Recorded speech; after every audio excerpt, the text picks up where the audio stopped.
Hello les amis, j'espère que vous allez bien. Aujourd'hui, j'aimerais parler d'un sujet concernant une mémoire transgénérationnelle très particulière.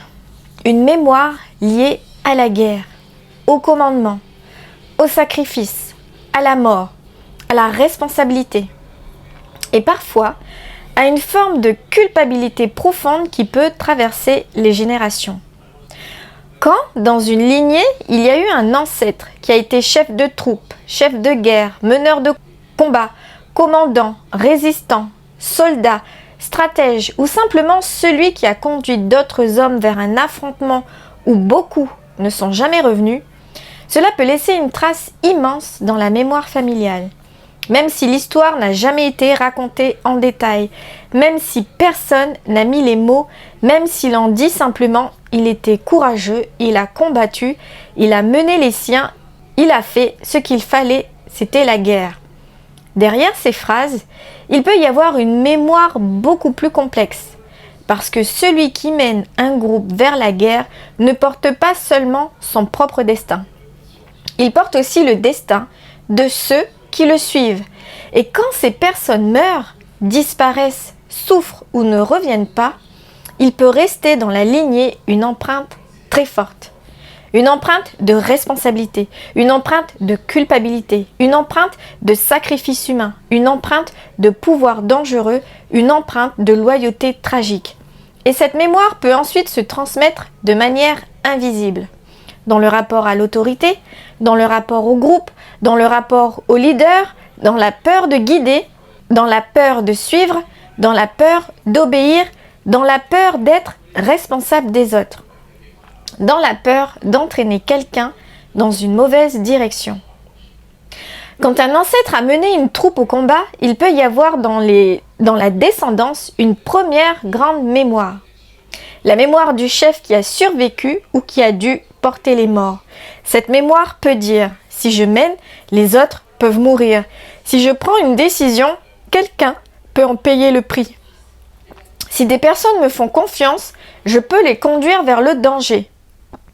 Être leader, c'est dangereux. Fédérer un groupe peut coûter des vies. Alors aujourd'hui, même dans un contexte qui n'a plus rien à voir avec la guerre, cette mémoire peut se réveiller. Par exemple, lorsqu'il faut prendre la parole, lorsqu'il faut diriger une équipe, lorsqu'il faut lancer un projet, lorsqu'il faut fédérer une communauté, lorsqu'il faut devenir visible, assumer une décision, une partie de soi peut avoir envie de guider, de transmettre, de rassembler, de prendre sa place, mais une autre partie peut freiner très fort. Comme si elle disait « Ne prends pas cette place ». C'est trop dangereux. Si les autres te suivent, tu seras responsable de ce qui leur arrive. Si tu te trompes, tu devras porter leur chute. Et cela peut créer une peur immense du leadership. Pas une peur rationnelle, une peur ancienne. Une peur qui vient d'un temps où mener un groupe pouvait réellement conduire à la mort. Cette mémoire peut provoquer une forme d'auto-sabotage. La personne peut avoir des capacités naturelles pour guider, peut être inspirante, peut avoir une parole forte, elle peut voir clair, elle peut sentir les directions, elle peut être capable de rassembler, mais au moment de prendre sa place, elle bloque, elle hésite, elle se cache, elle minimise son pouvoir, elle refuse les responsabilités, elle évite d'être suivie, elle préfère rester seule. Et elle dit « Je ne veux pas être responsable. Je ne veux pas qu'on dépende de moi. Je ne veux pas être mise sur un piédestal. Je ne veux pas influencer les autres.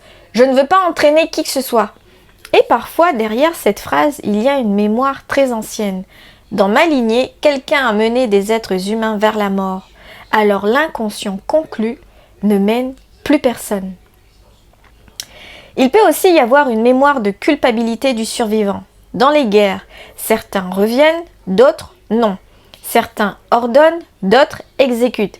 Certains prennent la décision, d'autres suivent. Et quand les morts sont nombreux, celui qui a survécu peut porter une question terrible. Pourquoi eux et pas moi ?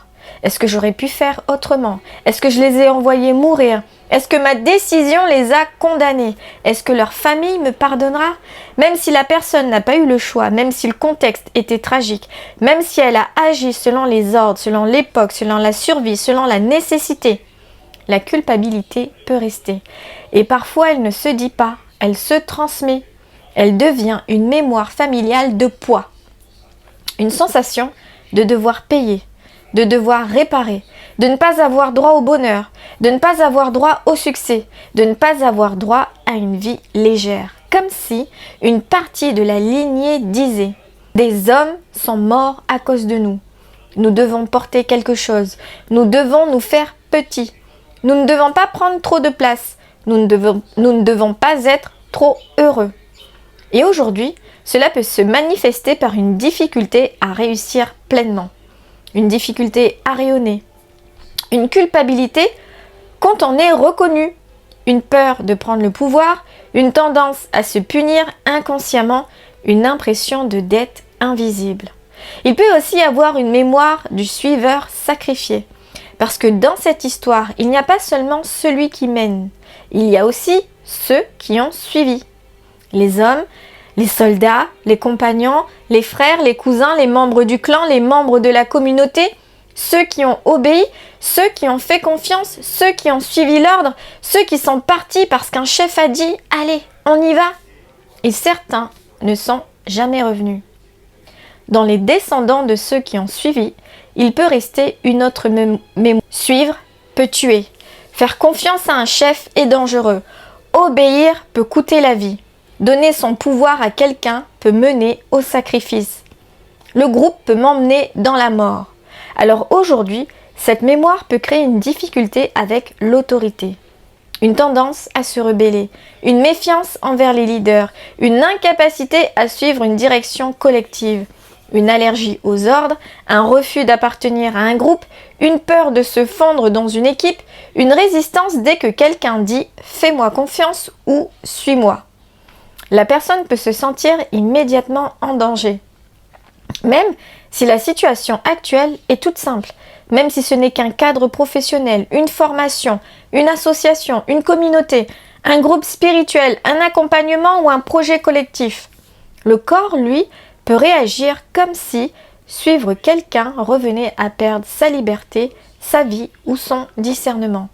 Et parfois, cette personne devient très indépendante, très rebelle, très méfiante, très difficile à guider, non pas parce qu'elle est ingérable, mais parce qu'une mémoire en elle dit « plus jamais je ne suivrai quelqu'un jusqu'à ma perte ». Il peut donc exister deux blessures opposées dans une même lignée. Chez certains descendants, la peur de mener, chez d'autres, la peur de suivre. La peur de mener dit « si je guide, je peux être responsable de la souffrance des autres ». La peur de suivre dit « si je fais confiance, je peux être sacrifié ». Et parfois, une même personne porte les deux. Elle veut guider, mais elle a peur de faire du mal. Elle veut suivre, mais elle ne fait confiance à personne. Elle veut appartenir à un groupe, mais elle se sent vite enfermée. Elle veut fédérer, mais elle fuit dès qu'un groupe commence à compter sur elle. Elle veut être libre, mais elle souffre de solitude. Elle veut transmettre, mais elle a peur de son influence. C'est comme si l'inconscient disait « le groupe est dangereux, le pouvoir est dangereux, la confiance est dangereuse, la responsabilité est dangereuse, l'engagement collectif est dangereux. » Et pourtant, la personne peut avoir une âme de meneur, de guide, de protecteur, de passeur, de fédérateur, mais la mémoire ancienne l'empêche de se déployer. Une autre blessure possible est la mémoire du sacrifice humain. Dans certaines histoires de guerre, le groupe n'a pas seulement combattu, il a été sacrifié. Sacrifié pour un territoire, pour un roi, une nation, une cause, une idéologie, une survie, pour un ordre venu d'en haut, pour une promesse, pour une stratégie. Et quand des vies humaines ont été sacrifiées, il peut rester dans les lignées une mémoire très douloureuse. Les humains peuvent être utilisés. Les hommes peuvent être envoyés mourir. La vie individuelle ne compte pas face au groupe. Le chef décide, les autres paient. L'obéissance peut devenir une tombe. Cette mémoire peut créer aujourd'hui un rejet profond de tout ce qui ressemble à une hiérarchie. Un refus de se soumettre, un refus de rentrer dans un système, une colère face aux institutions, une méfiance envers les gouvernements, les chefs, les patrons, les enseignants, les figures d'autorité, un besoin très fort de liberté, un besoin de comprendre avant d'accepter, un besoin de ne jamais être manipulé. Et parfois cette rébellion est saine, elle protège la conscience, mais parfois elle peut aussi enfermer.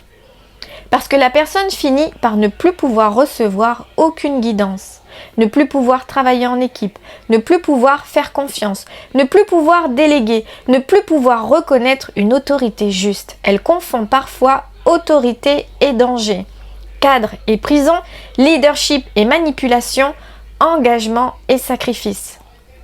Il peut aussi y avoir une mémoire de trahison. Dans certaines guerres, des chefs ont été abandonnés, des troupes ont été trahies, des ordres ont été donnés puis reniés, des promesses ont été rompues, des hommes ont été envoyés au front sans soutien.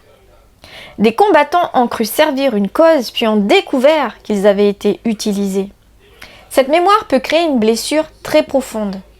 On ne peut pas faire confiance à ceux qui dirigent, on ne peut pas croire les promesses, on peut mourir pour une cause qui nous dépasse, on peut être abandonné après avoir obéi.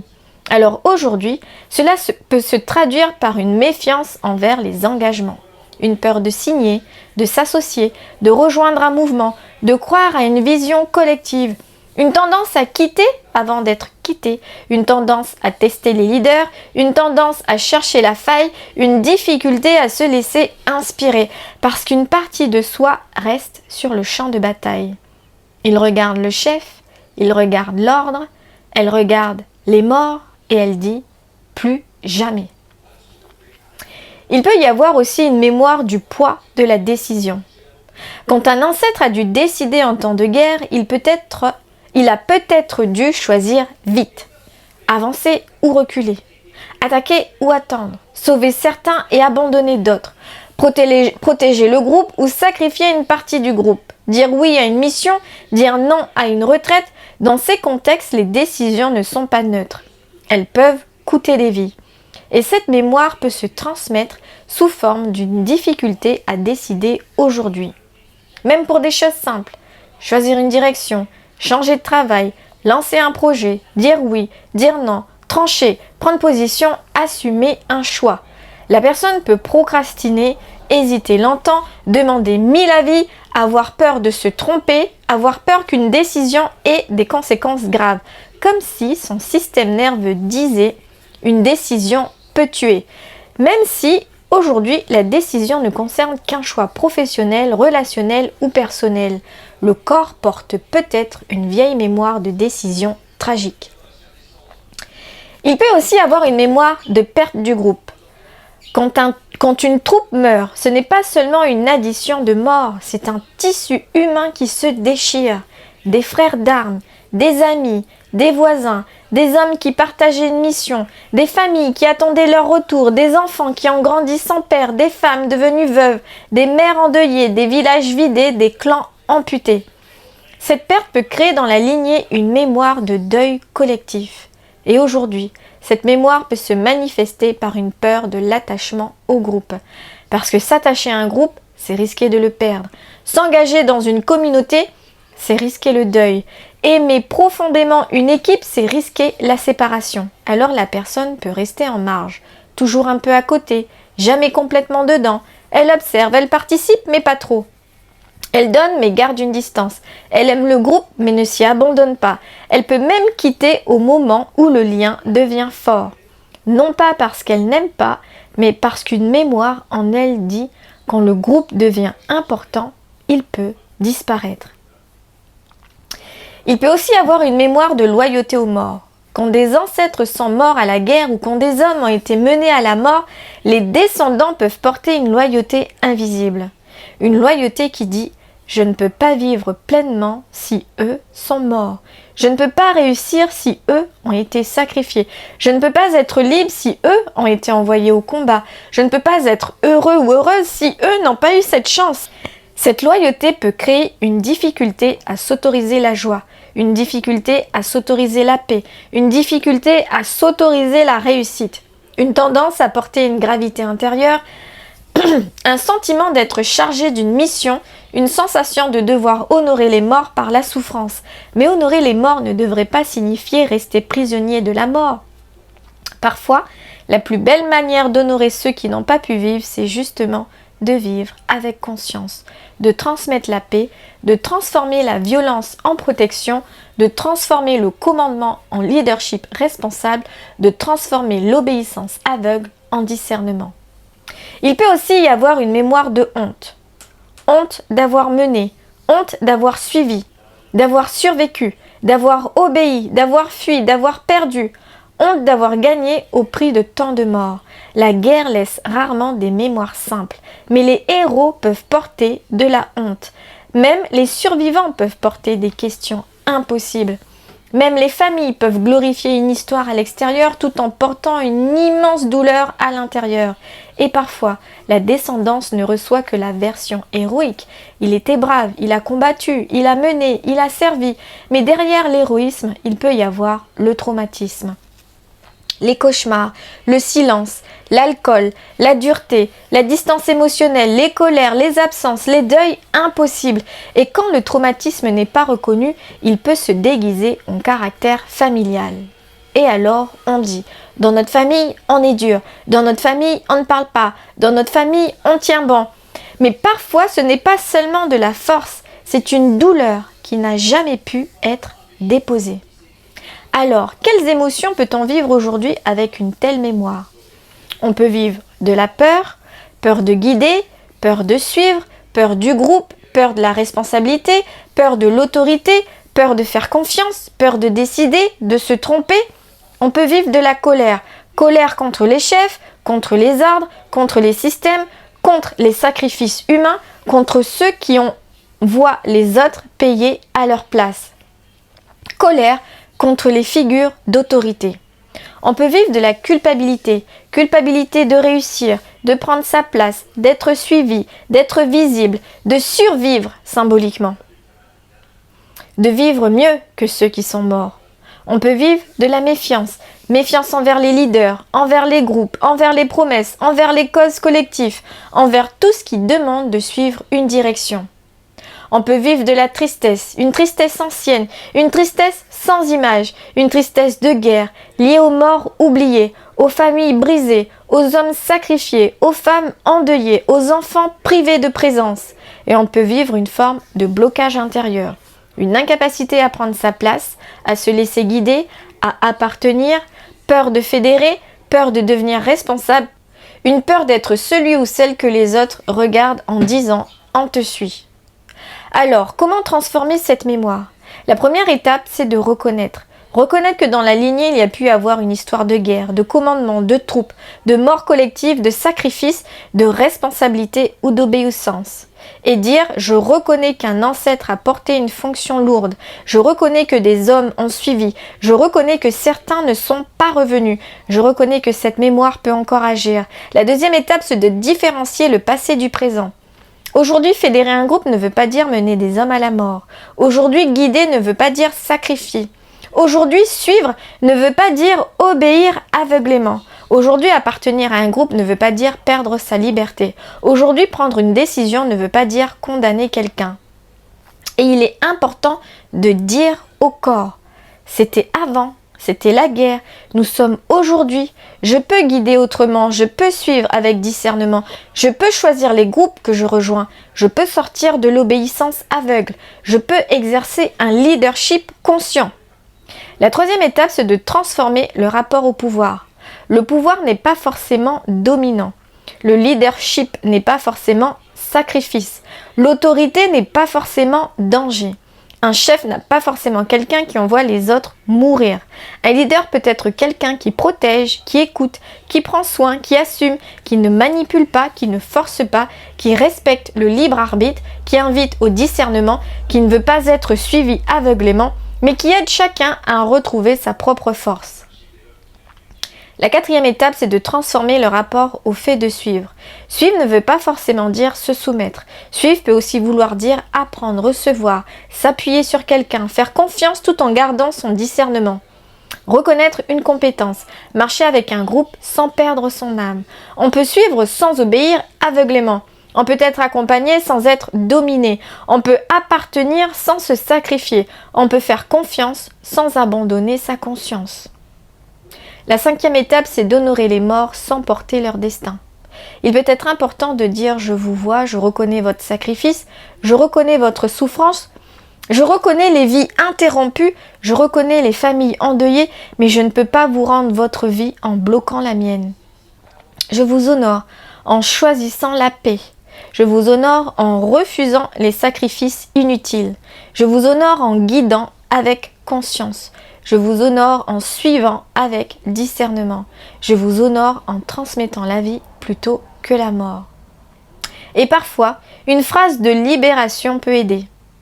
Tu peux dire intérieurement à l'ancêtre qui a mené, à ceux qui ont suivi, à ceux qui sont tombés, à ceux qui ont survécu: je reconnais votre histoire, je reconnais le poids des décisions, je reconnais le sacrifice, je reconnais les morts, je reconnais la culpabilité, la peur, la honte et le silence, mais aujourd'hui, je rends à la guerre ce qui appartient à la guerre. Je rends aux ancêtres ce qui appartient aux ancêtres. Je reprends ma place dans le présent.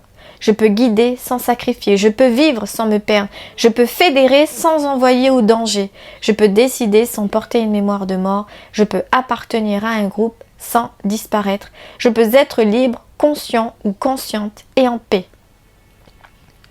Si tu portes cette mémoire, peut-être que tu t'es longtemps demandé pourquoi tu avais autant de mal avec l'autorité, pourquoi tu étais rebelle dès qu'on te demandait de suivre, pourquoi tu refusais les groupes, les cadres, les hiérarchies, pourquoi tu avais peur de guider alors que tu sens que tu as quelque chose à transmettre, pourquoi tu bloques au moment de prendre ta place, pourquoi tu as peur qu'on compte sur toi, pourquoi tu ressens une responsabilité écrasante dès que tu deviens visible.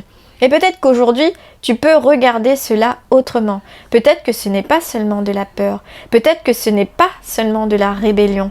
Peut-être que ce n'est pas simplement un blocage personnel. Peut-être que ton corps se souvient d'une époque où mener, suivre, obéir, décider, appartenir à un groupe pouvait réellement être une question de vie ou de mort.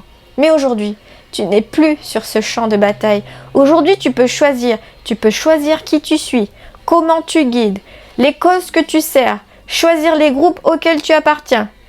Choisir de ne plus confondre leadership et danger. Tu peux choisir de ne plus confondre confiance et sacrifice. Tu peux choisir de ne plus confondre autorité et mort. Et peut-être que c'est ainsi que la mémoire se transforme. Quand celui qui avait peur de mener devient un leader conscient. Quand celui qui avait peur de suivre devient capable de faire confiance avec discernement. Quand celui qui portait les morts choisit de servir la vie. Quand celui qui venait d'une mémoire de guerre devient un artisan de paix. Parce que guérir cette blessure transgénérationnelle, ce n'est pas oublier les morts, ce n'est pas effacer l'histoire, ce n'est pas nier la guerre. C'est dire, je me souviens, je respecte, je rends hommage, mais je ne continue plus la guerre à l'intérieur de moi. Et à partir de là, une autre transmission devient possible. Une transmission où l'on peut guider sans écraser, suivre sans se soumettre, appartenir sans se sacrifier, décider sans culpabilité et transformer une mémoire de mort en chemin de conscience, de responsabilité et de paix. Voilà les amis, merci beaucoup d'avoir pris le temps de regarder cette vidéo jusqu'à la fin. J'espère qu'elle vous aura fait des déclics, des prises de conscience sur votre façon d'être aujourd'hui. Voilà les amis, à bientôt pour une prochaine vidéo. Je vous embrasse bien fort et prenez bien soin de vous.